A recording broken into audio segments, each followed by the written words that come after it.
Porfirio Díaz entregó la riqueza petrolera, no pagaban ni un centavo de impuestos ni de nada.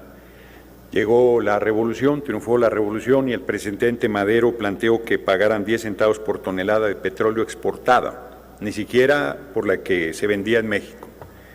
Y eso fue suficiente para que se hiciera un complot en la Embajada de Estados Unidos y se hiciera el golpe de Estado. Alguien por ahí decía la palabra golpe de Estado con una ligereza, con una ignorancia monstruosa. Golpe de Estado es el levantamiento de las Fuerzas Armadas que tiran un gobierno legítimamente constituido, como era el del presidente Madero, y lo asesinaron junto con el vicepresidente Pino Suárez. Tuvo que triunfar la revolución y en 1917 se recuperó la riqueza del subsuelo, estableciendo en el 27 que el petróleo era nuestro. Fue tan fuerte la presión de estas empresas que defienden que gobiernos tan poderosos como el de Obregón o como el de Plutarco Elías Calles tuvieron que decir, primero los acuerdos de Bucareli y de Obregón, que tuvo que decir que la Constitución no se aplicaba de manera retroactiva, y luego Calles, que presionó a la Corte, porque eso sí se estilaba en los regímenes primero del PRI y luego del PAN, para que emitiera un dictamen de que la Constitución no se podía aplicar de manera retroactiva y por lo tanto establecer que el petróleo no era nuestro sino de las empresas extranjeras.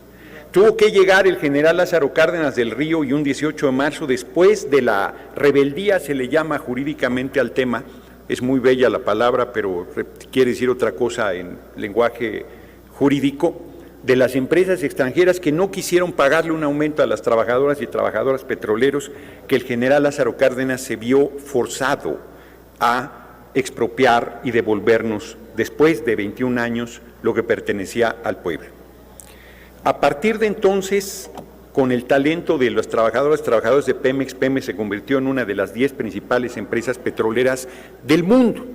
Y durante el gobierno del cabeza hueca de Fox y del comandante Borolas le dio 762,000 millones de dólares al país. No solo fue Cantarell, fue con López Portillo, pero después de que se acabaron Cantarell, todavía Pemex le dio 762,000 millones de dólares durante 2 gobiernos, uno legítimo y otro usurpador.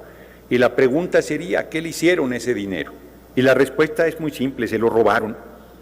No hay obra pública, no hay hospitales, no hay carreteras, son privadas las carreteras que se hicieron en las últimas décadas, no hay escuelas, no hay nada, se lo robaron.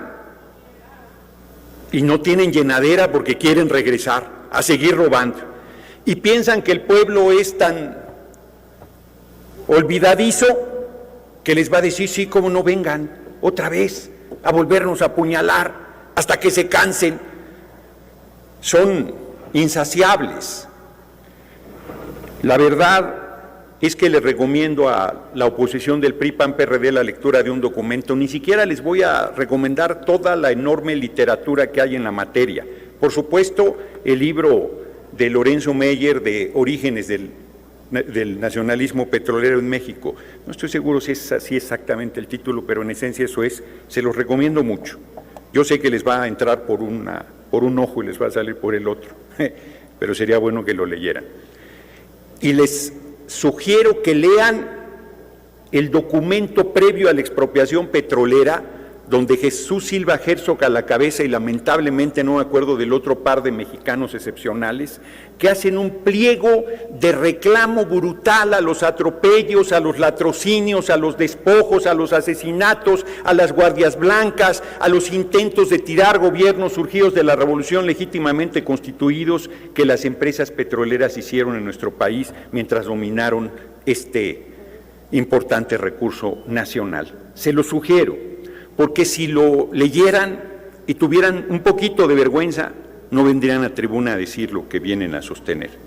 Y dejarían, por lo menos, de defender con tanto descaro a esas empresas extranjeras que representan, lo digo con una anécdota, lo digo con una anécdota. Ocampo Torrea, un funcionario excepcional de Petróleos Mexicanos que sabía de refinación, lo mandaron a París a hablar con las empresas petroleras más importantes del mundo. Si ya lo dije, pues se los vuelvo a decir. Y ahí, en una discusión sobre el tema, un inglés arrogante le dijo que México era subdesarrollado. Y él le dijo, momento, en materia petrolera estamos entre las 10 principales empresas petroleras del mundo, somos una potencia. México fue punta de lanza de la petroquímica en el mundo antes de que Salinas lo privatizara. Y entonces ese inglés arrogante le dijo, and what about the corruption? Para los que no saben inglés, yo incluido, quiere decir que qué pasa con la corrupción. Y Ocampo Torreal le dijo, no, ahí sí somos subdesarrollados. Nosotros no invadimos países, no arrasamos naciones, no les robamos el petróleo, no los ocupamos para saquear su riqueza. No, somos subdesarrollados y queremos seguirlo siendo. La historia del petróleo en el mundo es la historia de los saqueos de las potencias económicas en contra de los países que tienen esa riqueza para despojarlos. Y la historia de nuestra patria con el petróleo es una permanente lucha por defender esa riqueza para ponerla al servicio del pueblo. Y la oposición quiere seguir apoyando los despojos y los latrocinios de las empresas extranjeras. De eso es de lo que estamos hablando hoy, y de verdad que debería llenarles de vergüenza venir a defender en tribuna, en la máxima tribuna del país, venir a defender a esas empresas extranjeras en contra del interés nacional. Traidores al pueblo, se los digo serenos, viven del pueblo y traicionan al pueblo. Triste su papel. Son legítimos herederos de los conservadores del siglo XIX que trajeron un príncipe extranjero para gobernar nuestra patria porque decían que no sabíamos gobernarnos, y lo hicieron encima del mejor presidente que ha tenido el país, que es Benito Juárez García. Y si no les entra esa lección de historia, se las vuelvo a repetir: la patria restauró la república y el gran Benito Juárez García levantó nuevamente esta nación de la que nosotros nos sentimos orgullosos, y ustedes se la pasan vituperándola con sus actos y con sus traiciones permanentes.